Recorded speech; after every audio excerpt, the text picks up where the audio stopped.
تحفه ارزشمند نوبتی پیشوای ملت محترم امام علی رحمان کتابی تازه نشر شاهنامه بیزوال ابوالقاسم فردوسی که در شکل زیبا تهیه و برای تمام مردم کشور پیشنهاد شده است اینک به ولایت ختلان رسید. نخست در ولایت ختلان تقدیم این تحفه گران ارزشی راهبر دولت از ناحیه بلجوان آغاز گردید. ساکنان اقدام نوبتی پیشوای ملت را با عرض احترام و خوشنودی به پایان و صداقت به وطن و ملت و ارزش‌های فرهنگی و معنوی خلق کهن بنیاد تاجیک پذیرفته مینداری صمیمی بیان کردند.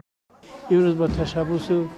تلاش‌های راهبر دولت و ناحیه بلجوان کتاب‌های شاهنامه دسترس شده است. البته مردم از خواندن این کتاب‌ها، از آموزش این کتاب‌ها و فرهنگ و گذشته خود باز هم خوبتر و بهتر شناس می‌شوند و این البته در حیث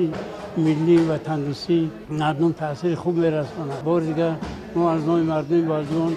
راهبر دولت پیشوای ملت محترم امام علی رحمان مینداری خود را بیان می‌نماییم. با اقدام و تشبث‌های بی‌واسطه پیشوای ملت محترم امام علی رحمان در کشور یک قطار آزمون‌های جمهوری راه اندازی شده برای رشد و تکامل جهان معنوی، تشویق کتابخوانی، آموزش زبان‌های خارجی، روی آوردن به علم‌های طبیعی، ریاضی، دریافت استعدادهای نو در مجموع سوادناک نمودن اهل جامعه که مهمترین عامل حفظ فرهنگ و اصالت ملی، ترقی دادن ساحه‌های خواجگی خلق و همقدم زمان بودن و معرفی کشور در عرصه بین‌المللی دانسته می شود، همه ساله میان قشرهای گوناگون جامعه برگزار می گردد. ما جوانان دوران صاحب استقلال مینداری به پایان خود را به اساسگذاری صلح و وحدت ملی پیشوای ملت پرزیدنت جمهوری تاجیکستان محترم امام علی رحمان می رسانیم که به ما جوانان بهر صاحب معرفت گردیدن پیوسته غمخواری میکنند. ما وعده میدهیم که در برابر آزمون‌های گوناگون جمهوری از کتاب بیزوال ابوالقاسم فردوسی داستان از برنموده در آزمون شاهنامه خوانی اشتراک ورزیم. تقدیم شاه اثر بیزوال ابوالقاسم فردوسی به هر یک عائله کشور ادامه تشبث‌های غمخوارانه راهبر دولت بوده هر یک ساکن مملکت خصوصا نورسان و جوانان را به علم و دانش آموزی بیشتر راهنمون می‌سازد.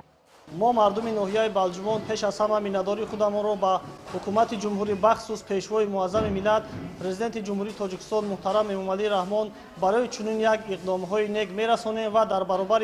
همه همین اقدام‌های نیک محترم پیشوای معظم ملت سهم ارزنده خود را از خرد تا بزرگ برای رشد و شکوفایی تاجیکستان عزیزمان می‌گذاریم. با اشتراک نمایندگان حکومت جمهوری تاجیکستان، مقامات اجرایی حکومت دولتی و جوانان فعال ناحیه با اصول خانه به خانه به یک زمره اشخاص کهنسال و سابقه‌داران مهنت تحفه پرزیدنت کشور به مناسبت جشن 35 سالگی استقلال دولتی دسترس کرده شد. ساکنان کتاب شاهنامه را برای حفظ ارزش‌های فرهنگی و تاریخی و ترغیب معرفت بلند وطن دوستی نسل‌های امروز و فردای کشور مهم می‌دانند و از سخن بلند کاخ بیگزن آفریدن حکیم فردوسی را برای سخنور و دانشمند شدن اهل جامعه مخصوصا برای نسل آینده‌ساز کشور همچون نمونه پنداشته مطالعه این شاه اثر را برای تمام قشرهای جامعه تلقین می‌نمایند. کتاب تازه نشر شاهنامه عبارت از 2 جلد به هر یک عائله ناحیه دسترس کرده شد. خیرنسا مرزاده محمدی میرزا، ناحیه بلجوان،